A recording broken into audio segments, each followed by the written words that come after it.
Hello, my friends. Welcome back to Carnage Reviews. My name is Eric. Today's movie is Lucio Fulci's Zombie meets Cannibal Holocaust. In fact, the movie itself is called Zombie Holocaust. And after its original release, it was re-edited and released in the US as Dr. Butcher, M.D. Zombie Holocaust was directed by Marino Girolami. It stars Ian McCulloch, Alexander Delicoli, Sherry Buchanan, Peter O'Neill, and Donald O'Brien. A disturbing trend of body parts and organs being stolen from a hospital, along with cannibalism, in what I think is meant to be New York City, leads a group of scientists to a remote Indonesian island where a tribe they believe to be connected to the cannibalistic mayhem resides. They meet a doctor on the island who treats the tribe and whose men act as their tour guides. They are attacked by the tribe and also encounter zombies. They soon realize there is something much more sinister going on here than cannibalism. Something much worse. Zombie Holocaust is a combination of two different subgenres, the Italian cannibal film subgenre and the zombie film subgenre.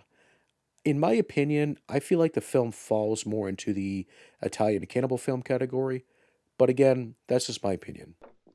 Why, something like this would make sense in a society of primitive savages, but today in New York City? But Dr. Driddick, do you really think we're that much different from savages? In fact, you could consider this film a mad scientist, mad doctor film.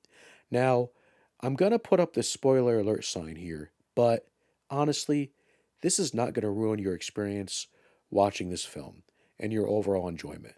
But it's pretty obvious the doctor on the island, Dr. Abrero, I believe was the name, it's pretty obvious from the start that he's the one creating these zombies on the island that are terrorizing both the scientists and the tribe. When you get downright to it, Zombie Holocaust is sleazy exploitation fun. Its plot is kind of silly, and it has some unintentionally funny moments, but that's part of its charm. So about a quarter of the movie takes place in a hospital, and there's this scene where this nurse walks into a room, and there's a body that's covered up in the room, and there's some blood on the floor. The nurse discovers the blood on the floor because she steps in it, and then she uncovers the body and discovers that the cadaver has had its heart literally ripped out from its body. And just the look on her face and the scream that comes out of her mouth just makes me laugh.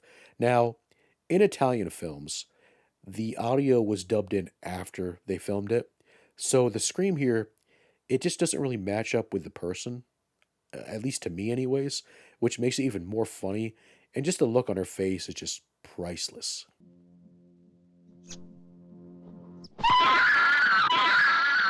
Later on, at the same hospital, a hospital worker is literally about to eat someone's heart out.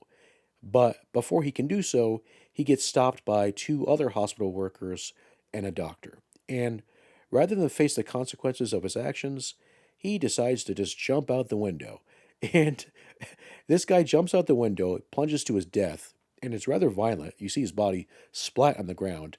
But it's funny because right after that, we hear someone say, What's happened? I mean, what do you think's happened, my guy?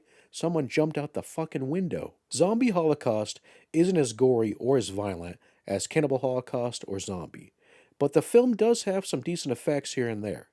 In one scene, we get to see a guy get his eyeballs ripped from his face, and then in another scene, we see a zombie's head get torn apart by the blades of a boat engine. Zombie Holocaust even has a tiny little connection to Zombie in that Ian McCulloch, who starred in Zombie, also stars in this film. I really enjoyed the Mad Doctor, played by Donald O'Brien. His performance really stands out the most in this film. You nearly succeeded in destroying my life's work. I could easily kill you now, but I'm determined to have your brain. The zombies in this film are not really the flesh-eating kind. They're more of the mindless slave kind. They look okay for the most part. They kind of remind me of the zombies from Burial Ground. I haven't seen Dr. Butcher, M.D., but from what I understand, it has a different opening, a lot of the gore is cut out, and it has footage from a movie that has nothing to do with Zombie Holocaust. I will say, though, Dr. Butcher, M.D. is an amazing title. Zombie Holocaust is by no means an amazing film. It's not going to change your life after you watch it. But if you enjoy Italian cannibal films, or zombie movies, or just like watching sleazy B movies, there's something here for you to sink your teeth into. And yes, that pun was definitely intended. Zombie Holocaust has the right mixture of sleaze with a bit of gore and just a wacky story.